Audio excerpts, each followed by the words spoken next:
ഭയമുണ്ട്. അതുകൊണ്ട് ആ ജാഗ്രത കാട്ടുന്നുണ്ട്.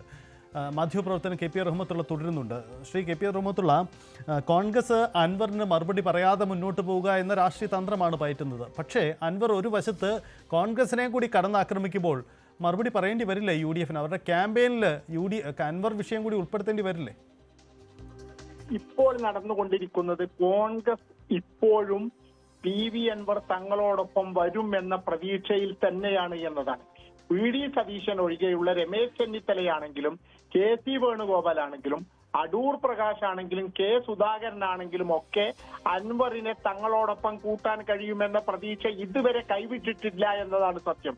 അൻവറുമായി സംസാരിക്കുമെന്ന് ഇന്ന് തന്നെ KC വേണുഗോപാലും നിലമ്പൂരിലെത്തുന്ന ചെന്നിത്തല അൻവറുമായി കാണുമെന്നും കോൺഗ്രസിന്റെ ഉത്തരവാദപ്പെട്ട നേതാക്കൾ വ്യക്തമായി കഴിഞ്ഞിട്ടുണ്ട്. അപ്പോൾ വരും ദിവസങ്ങളിൽ അൻവറിനെ പത്രിക പിൻവലിച്ച് തങ്ങളോടൊപ്പം നിർത്താൻ കഴിയുമെന്ന വളരെ കൃത്യമായ പ്രതീക്ഷ തന്നെ കോൺഗ്രസിന്റെ ഉന്നത നേതാക്കൾക്കുണ്ട്. അതുകൊണ്ട് തന്നെ അൻവറിനെ പറ്റി ഒരക്ഷരം പറയരുത് എന്ന അലിഖിതമായ ഒരു ധാരണ കോൺഗ്രസ് നേതാക്കൾക്കിടയിലുണ്ട്. അതുകൊണ്ടാണ് അൻവറുമായി ബന്ധപ്പെട്ട ഒരു വിഷയത്തിലും ഒരക്ഷരവും കോൺഗ്രസ് നേതാക്കളുടെ ഭാഗത്തു നിന്ന് ഇപ്പോൾ ഉണ്ടാകാത്തത്. മാത്രമല്ല, മുസ്ലിം ലീഗുമായി അൻവറിന് വളരെ അടുത്ത ബന്ധമാണുള്ളത്. അതൊക്കെ ഉപയോഗപ്പെടുത്തി KC വേണുഗോപാൽ നേരിട്ടെത്തി, രമേശ് ചെന്നിത്തല നേരിട്ടെത്തി അൻവറുമായി സംസാരിച്ച് വിഷയങ്ങൾ ഒത്തുതീർത്ത് ആര്യാടൻ ഷൗക്കത്തിന് വേണ്ടി വരും ദിവസങ്ങളിൽ വളരെ ശക്തമായി തന്നെ PV അൻവറിനെ രംഗത്തിറക്കാനുള്ള ശ്രമങ്ങളാണ് നടന്നുകൊണ്ടിരിക്കുന്നത്. കമ്മ്യൂണിക്കേഷൻ ഗ്യാപ്പ് ഉണ്ടെങ്കിൽ ഞങ്ങൾ തന്നെ ഇടപെട്ടത് പരിഹരിക്കുമെന്നാണ് KC വേണുഗോപാൽ ഇന്ന് പത്രസമ്മേളനത്തിൽ പറഞ്ഞിട്ടുണ്ട്. അതുകൊണ്ട് അൻവറിനെ പൂർണ്ണമായി തള്ളിക്കളഞ്ഞുകൊണ്ട്, അൻവറിന് മറുപടി പറഞ്ഞുകൊണ്ട്, അൻവറിന്റെ അകൽച്ച പരമാവധി ദൂരത്തേക്ക് എത്തിക്കാനുള്ള ഒരു ശ്രമവും കോൺഗ്രസ് നേതാക്കളുടെയും പ്രവർത്തകരുടെയും ഭാഗത്തു നിന്നുണ്ടാകുന്നില്ല. അൻവറിനെ കൂട്ടാനുള്ള അവസാനത്തെ ഭഗീരഥ പ്രയത്നങ്ങളാണ് കോൺഗ്രസും UDF-ഉം മുസ്ലിം ലീഗും നേതാക്കളും ഒക്കെ നടത്തിക്കൊണ്ടിരിക്കുന്നത് എന്നതാണ് ഒരു കാര്യം കൂടി. ഈ ഇപ്പോഴത്തെ ഈ നേതാക്കളുടെ അല്ലെങ്കിൽ അൻവറിന്റെ പ്രസ്താവനകൾ വെച്ച് ഇനി UDF സ്ഥാനാർത്ഥിയുടെ ക്യാമ്പയിന് അൻവറിന് ഇറങ്ങാൻ പറ്റുമെന്ന് തോന്നുന്നില്ല. ഒരുപക്ഷെ അൻവറിന്റെ സ്ഥാനാർത്ഥിത്വം പിൻവലിക്കാനെങ്കിലും ആ അനുനയ ചർച്ചകൾ ഇടവെച്ചേക്കും. അതായിരിക്കുമോ കോൺഗ്രസ് കരുതുന്നത്? അൻവറിന്റെ നാവിന് മുന്നിൽ ഇതൊന്നും പ്രശ്നമല്ല എന്ന് നിലമ്പൂർക്കാർക്കറിയാം. ഷൗക്കത്തിന്, ബാപ്പുട്ടി എന്ന് വിളിക്കുന്ന ആര്യാടൻ ഷൗക്കത്തിന് വേണ്ടി PV അൻവർ തന്നെ മുന്നിൽ നിന്നുകൊണ്ട് പ്രചരണം നയിച്ചാലും അത്ഭുതപ്പെടേണ്ടതില്ല. അൻവർ ഇതിലും വലിയ പ്രതിസന്ധികളെ മറികടന്നിട്ടുണ്ട്. മറികടക്കാനുള്ള വാക്ചാമർത്ഥ്യമൊക്കെ അദ്ദേഹത്തിനുണ്ട്.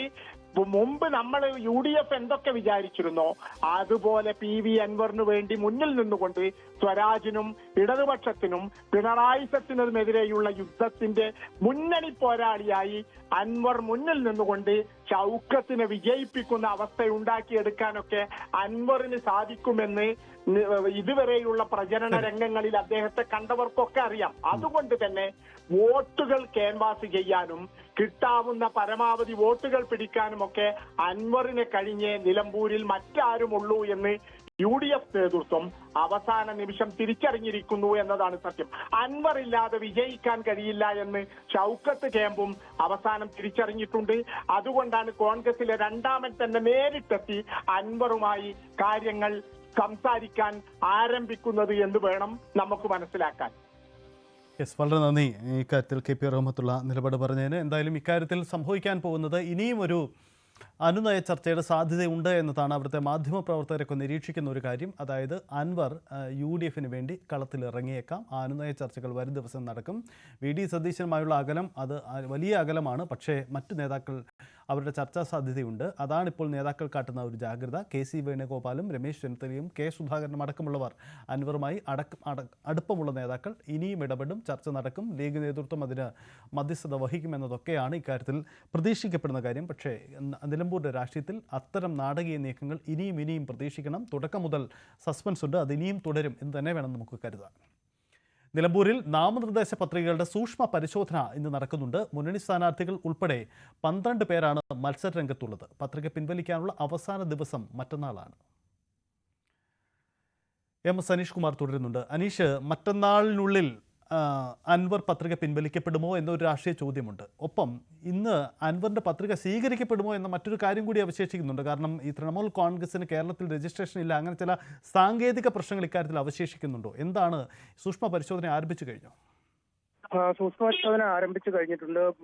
എന്താണ് അകത്തുള്ള നടപടികൾ നമുക്ക് അല്പസമയത്തിനകം വിവരങ്ങൾ ലഭ്യമാവും. 17 സെറ്റ് പത്രികകളാണ് മൊത്തം സമർപ്പിക്കപ്പെടുന്നത്. അതിൽ 12 എണ്ണം ആണ് സ്ഥാനാർത്ഥികളുടേതായുള്ളത്. മറ്റ് ഡമ്മി പത്രികകളാണുള്ളത്. എന്തായാലും മത്സരരംഗത്ത് പ്രധാന മുന്നണി സ്ഥാനാർത്ഥികൾ ഉണ്ട്, അവർക്ക് അവരെ ശല്യവുമില്ല. പക്ഷേ PV അൻവറിന് തന്നെയാണ് അൻവർ സാദത്ത് എന്ന പേരിലുള്ള ഒരു അപരന്റെ സാന്നിധ്യവും ഉള്ളത്. എന്തായാലും തലനാരിഴ കീറിയുള്ള ഒരു പരിശോധന ഈ സ്ക്രൂട്ടനിയിൽ നടക്കും. അൻവറിന്റെ സ്വത്ത് വിവരങ്ങളുമായി ബന്ധപ്പെട്ടൊക്കെയുള്ള കാര്യങ്ങളുണ്ട്. ഒപ്പം ഈ സ്ഥാനാർത്ഥികളുടെ കേസുമായി ബന്ധപ്പെട്ട വിശദാംശങ്ങൾ ഇവയൊക്കെ എതിരാളികൾ ശേഖരിച്ച് കരുതി വെക്കും. അത്തരം കാര്യങ്ങളെ കുറിച്ചുള്ള ഒരു പരിശോധന നടക്കും. അപ്പോൾ തൃണമൂലുമായി ബന്ധപ്പെട്ട ഒരു ദേശീയ പാർട്ടി ആയതുകൊണ്ട് തന്നെ അത്തരത്തിലെ രജിസ്ട്രേഷൻ നടപടികൾ കുഴപ്പമില്ല എന്നാണ് തൃണമൂൽ കോൺഗ്രസിന്റെ നേതാക്കൾ പറയുന്നത്. എന്തായാലും ഇതൊക്കെ സംബന്ധിച്ചുള്ള വാദമുഖങ്ങൾ ഇന്നത്തെ ഈ സൂക്ഷ്മ പരിശോധനാ വേളയിൽ ഉന്നയിക്കപ്പെടുകയും അതുമായി ബന്ധപ്പെട്ട ചർച്ചകൾ നടക്കുകയും ചെയ്യും. എന്തായാലും അല്പസമയത്തിനകം നമുക്ക് ഈ സൂക്ഷ്മ പരിശോധനയുടെ വിശദാംശങ്ങൾ ലഭ്യമാകും. സൂക്ഷ്മ പരിശോധന തുടരുകയാണ്. അതിനുശേഷം അതിനിടയിൽ തന്നെ നമുക്ക് വിശദാംശങ്ങളിലേക്ക് വരാം. കാരണം അൻവറിൻ്റെ പത്രിക സ്വീകരിക്കപ്പെടുമോ, മറ്റെന്തെങ്കിലും ആശയക്കുഴപ്പമുണ്ടോ എന്ന കാര്യം കൂടി. ഒപ്പം 2 ദിവസം കൂടിയുണ്ട് പിന്നീട്. കാരണം പത്രിക പിൻവലിക്കാനുള്ള സമയം ഇതിനുള്ളിൽ